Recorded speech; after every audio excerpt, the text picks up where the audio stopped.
ിലേക്ക് സ്വാഗതം. ഞാനിന്ന് തയ്യാറാക്കുന്ന റവ വെച്ചിട്ടൊരു വടയാണ്. അപ്പം അതിലേക്ക് 1 കപ്പ് റവ എടുത്തിട്ടുണ്ട്. അത് നമുക്ക് ഈ ബൗളിലോട്ട് ഇട്ട് കൊടുക്കാം.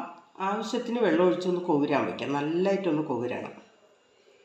കുതിരാൻ വെച്ചിട്ടുണ്ട്. അപ്പോൾ ഇതിലേക്കുള്ള ബാക്കി സവാള, പച്ചമുളക്, ഇഞ്ചി എല്ലാം റെഡിയാക്കി വെച്ചിരുന്ന നമ്മുടെ റവ നന്നായിട്ട് കുതിർന്നിട്ടുണ്ട്. ഇത് നമുക്ക് ഒരു ജാറിലോട്ട് ഇട്ട് കൊടുക്കാം. ഇതിലേക്ക് ആവശ്യത്തിന് ഉപ്പിട്ട് കൊടുക്കാം. അല്പം ബേക്കിംഗ് സോഡ ഇട്ട് കൊടുക്കാം. ഒരു മുട്ട ഞാൻ പൊട്ടിച്ചൊഴിച്ച് കൊടുക്കുകയാണ്. ഇതിൻ്റെ കൂടെ ഞാൻ 1 പീസ് ഇഞ്ചി കൊത്തിയരിഞ്ഞ് വെച്ചിരുന്നു. ആ ഇഞ്ചിയും കൂടെ ഞാൻ ഇട്ട് കൊടുക്കുകയാണ്. ഇതൊന്ന് നന്നായിട്ട് അടിച്ചെടുക്കാം. അപ്പം ഞാനിത് അടിച്ചെടുത്തിട്ടുണ്ട്. ഇത് നമുക്കൊരു പാത്രത്തിലോട്ടാക്കാം. ഒരു വലിയ തൊണ്ടമുളകാണ് ഞാൻ അരിഞ്ഞ് വെച്ചിരുന്നത്.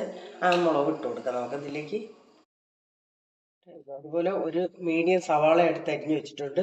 ആവശ്യത്തിന് കറിവേപ്പില ഇട്ടിട്ടുണ്ട്. അതുകൊണ്ട് ഇട്ട് കൊടുക്കാം നമുക്കത്. ഇതിലേക്ക് ഒരു 2 ടേബിൾ സ്പൂൺ ഗോതമ്പ് പൊടി ഇട്ട് കൊടുക്കാം നമുക്ക്.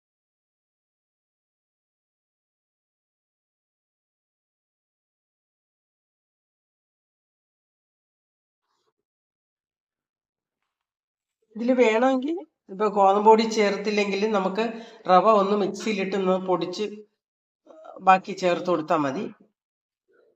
ഇത് ഉരുട്ടിയെടുക്കാൻ ഒരു പശയ്ക്കാണ് നമ്മൾ കൊതുത്ത് വയ്ക്കുന്നത്. അപ്പോൾ വേണമെങ്കിൽ നമുക്ക് റവ പൊടിച്ചിട്ട് കൊടുത്താലും മതി, അല്ലെങ്കിൽ ഗോതമ്പ് പൊടി ഇട്ട് കൊടുത്താലും മതി. മൈദ പൊടി ഒരിക്കലും ഇടരുത്. കുഴച്ചെടുത്തിട്ടുണ്ട് ഇത്. അപ്പം നമുക്ക് ഇത് ഒരു 15 മിനിറ്റ് ഒന്ന് വെയിറ്റ് ചെയ്യാൻ വയ്ക്കാം.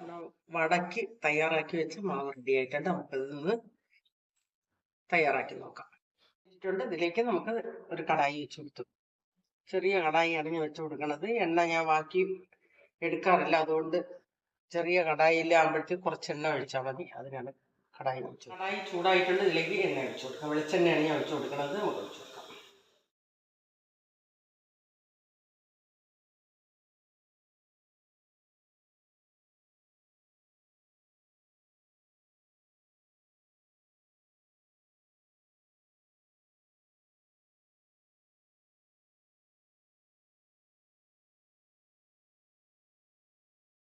റവ വട റെഡി ആയിട്ടുണ്ട്. നമുക്ക് എടുക്കാം.